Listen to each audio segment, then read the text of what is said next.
Bom dia, meu nome é Leonardo Lopes e você está no Filosofia e Fé Cristã.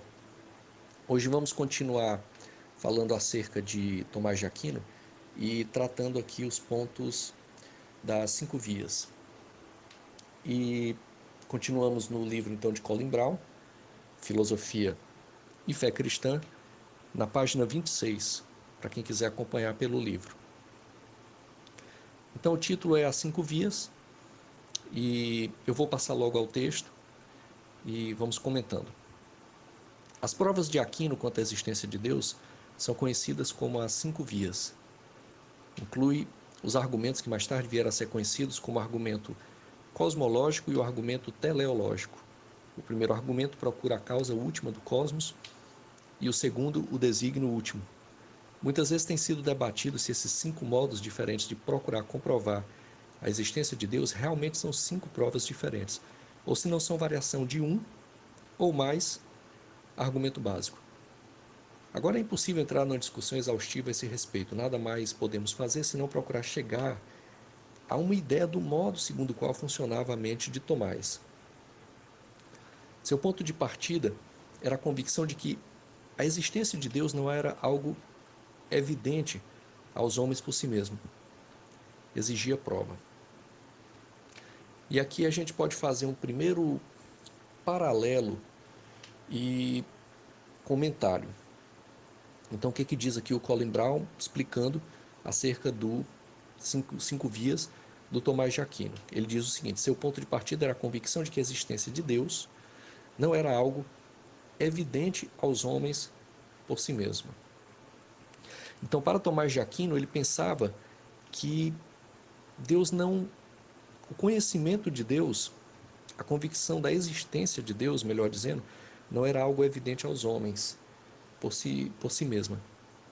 E no meu modo de entender, e aqui eu vou dar uma certa interpretação do Tomás de Aquino, procurando correlacionar a outros autores da filosofia e, sobremodo, às Sagradas Escrituras, que é a palavra revelada de Deus. Então, nesse sentido, me parece aqui, e por isso eu digo, que esse ponto não condiz com as Escrituras. Para Tomás, a existência de Deus não era algo evidente por si mesma. E não é isso que nos mostra as Escrituras. As Escrituras nos mostram que a existência de Deus é algo evidente por si mesma. Não porque o homem a encontra, mas porque o próprio Deus se revelou. No Antigo Testamento é dito que não mais seríamos ensinados por homens, mas Deus mesmo nos ensinaria, falando em nosso coração. Assim como na Epístola aos Romanos, bem no início da Epístola aos Romanos, o apóstolo Paulo nos fala que os gentios são indesculpáveis, inexcusáveis diante de Deus. Porque mesmo que eles não tenham recebido a revelação de Deus diretamente, como aconteceu ao povo de Israel, mas justamente coligando com o que fora dito no Antigo Testamento, esta verdade já está nos corações e consciências deles, que ora os acusam, ora os absolvem, e a partir disso é que se criam, os povos gentios, né, conseguiram criar leis. Peguemos, por exemplo, o mundo grego antigo. Se nós pegarmos filósofos como Platão e Aristóteles, só para citar dois, os dois maiores, eles criaram todo um conjunto elaborado em torno da ética. O que é o justo, o que é o injusto, o que é o bom e o que é o mal, o que condiz ao conhecimento verdadeiro ou não.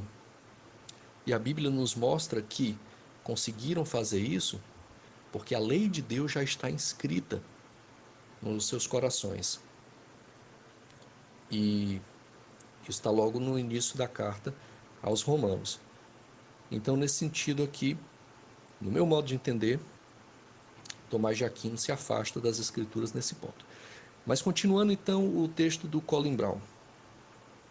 As provas eram possíveis porque Deus era o criador do mundo. E assim como uma causa pode ser conhecida, ao menos em parte, por seus efeitos, também a prima causa do universo poderia ser conhecida a partir da ordem criada. E é onde entra esse ponto, né? Da ideia pré-cristã de uma causa não causada. Essa ideia pré-cristã de uma causa não causada, que o Colin Brown fala aqui, é justamente o que Aristóteles entendeu por um motor imóvel. Quer dizer, o que era um motor imóvel? Era a causa metafísica da realidade. E essa causa era de uma ordem tal que ela movia todas as coisas, mas não era movida por nada, chamada causa primeira. Só para lembrar, para quem não tem muito exercício, experiência com a filosofia, principalmente a filosofia antiga, medieval também, Platão foi utilizado por Agostinho. Basicamente, o filósofo que Agostinho entrou em contato foi Platão. Não a partir do próprio Platão, mas a partir do neoplatonismo, que foi trazido a ele, principalmente por Plotino e Porfírio. O Aristóteles é o contrário, ele utilizou mais o Aristóteles. E aí nós já tratamos aqui em áudios anteriores a diferença entre Platão e Aristóteles. Basicamente, Platão acreditava que o sentido último da realidade estava para além dessa realidade. Quer dizer, as coisas sensíveis não nos garantiam conhecer-lhes o sentido. Já Aristóteles era o contrário, ele acreditava que era nas coisas particulares em que o sentido, digamos assim, vamos usar essa palavra, habitava. É por isso que nós temos aquele clássico quadro, pintura, chamado Academia de Atenas, em que Platão e Aristóteles estão entrando na academia e Platão aponta para cima e Aristóteles aponta para baixo. Muito bem. Continuando o texto aqui do Brown. E daquilo que entendia ser o que o apóstolo Paulo queria dizer em Romanos 1:20. Lembremos que no primeiro capítulo de Romanos, Paulo nos fala acerca das coisas criadas, justamente mostrando que os gentios são indesculpáveis. Nós olhamos para a lua e, obviamente, ninguém vai acreditar que é ao acaso que surgiu a lua, o sol, as coisas criadas. Tudo faz parte de um contexto tão organizado, tão interrelacionado, que não pode ser fruto do acaso. Então nós observamos ali a assinatura da obra de Deus. E nesse sentido, Aquino partia disso também, mas partia de uma forma diferente de Agostinho. Vamos fazer uma rápida correlação com o que Agostinho dizia, né? Agostinho também dizia que pela obra criada a gente encontrava a Deus, porque a obra criada ela era um signo, ela era um sinal que apontava diretamente para o Criador. Porém, Agostinho vai dizer, eu só sei disso porque primeiramente Deus me veio e iluminou esse conhecimento. Então, porque eu tive pela graça esse conhecimento iluminado, é que eu posso, então, olhar para a lua e dizer, só pode ter sido Deus que criou a lua. Já Tomás de Aquino era o contrário. Ele acreditava que nós podíamos partir das coisas criadas, partir dos particulares, analisá-los, refleti-los, e aqui há um questionamento até que nível entra a questão da fé. Me parece que muito ao início desse processo investigativo está somente a razão, e aí ele acreditava que, como que por degrau a degrau, o homem chegaria a Deus. Lembremos que as escrituras colocam que essa história de o homem chegar a Deus sempre foi muito complicado mesmo. Lembremos, por exemplo, aqui da Torre de Babel, da história da Torre de Babel. Quer dizer, aqueles homens eram profundamente religiosos, viviam eram povos, digamos assim, pré-babilônicos, e eles acreditaram que podiam se reunir e chegar ao céu, construindo a tal torre.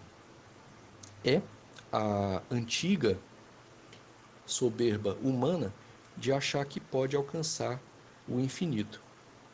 E como diz Salomão em Eclesiastes, não há nada de novo debaixo do sol. Tudo se atualiza e modifica, mas é sempre o mesmo. Se nós pensarmos hoje em certas pretensões da ciência, em torno, por exemplo, de alcançar a imortalidade, ou uma vida extremamente longeva que seja, nós vemos o mesmo princípio atuando. Mas muito bem, continuando aqui o texto do Colin Brown, aqui não acreditava que a pessoa podia argumentar a partir das coisas que observamos no mundo, até chegar a uma causa primeira, uma prima causa ou o grande criador por trás dela. Em cada caso, o percurso do argumento segue o mesmo padrão básico. Cada evento forçosamente tem uma causa. Nada causa, ou nem sequer move ou projeta a si mesmo.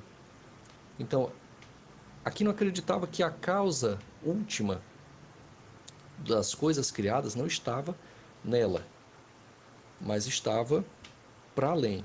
E analisando essas causas, a gente poderia chegar de causa em causa até a última causa, que é a chamada causa não causada, ou grande criador de todas as coisas, Deus. Continuando o texto aqui, do contrário, as coisas nem sequer teriam chegado a existir. E é isso que queremos dizer quando falamos em Deus. Tais argumentos são atraentes, plausíveis, parecem oferecer provas objetivas da existência de Deus, sem que seja necessário apelar apenas para a fé e o testemunho cristão.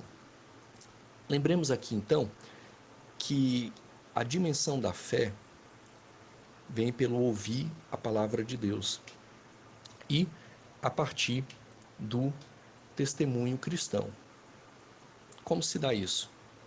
Alguém relata que teve uma experiência pessoal com Deus. Essa experiência pessoal foi mediada pelas Escrituras, a partir do sacrifício salvífico de Cristo que nos redime. E dentro desse processo de redenção, a pessoa tem sua vida transformada e passa a testemunhar acerca do que Jesus Cristo fez em sua vida. E nesse sentido é onde ocorre o testemunho cristão. Uma pessoa com Agostinho, por exemplo, foi criado dentro de um lar cristão. Durante a sua adolescência, como ele relata na obra As Confissões, ele se afastou, procurou realizar ações más, gostava de realizá-las, continuou a realizá-las depois de adulto, seguiu caminhos que o frustraram. Por exemplo, maniqueísmo, ceticismo, entre outras posturas e vivências. E, no desespero de não conseguir alcançar a Deus, ele não conseguiu fazer, no caso, o que Aquino conduz aqui, ou seja, Agostinho não conseguiu analisar as causas e, a partir dessas causas, chegar a Deus. Por quê? Porque no caso de Agostinho ele percebe que isso é orgulho. E somente no momento em que se troca o orgulho pela humildade, e a humildade do reconhecimento, e esse reconhecimento parte de um autoconhecimento muito profundo, quer dizer, você saber realmente quem você é que ele conseguiu, então, em humildade, se abrir a Deus e se render a Deus. E aí, nesse momento, Deus, que já tinha iniciado todo esse processo, lembremos que não parte de nós, mas parte de Deus, Deus se apresenta e converte Agostinho. E já relatamos isso em áudios anteriores, acerca da conversão de Agostinho. Mas então, continuando o texto aqui do Colin Brown, com uma inspeção mais detalhada, no entanto, certas falhas e lacunas tornam-se visíveis. A menor delas é a objeção de que, no caso da causa não causada, o argumento depende demasiadamente de uma cosmovisão ultrapassada, pré-científica e aristotélica.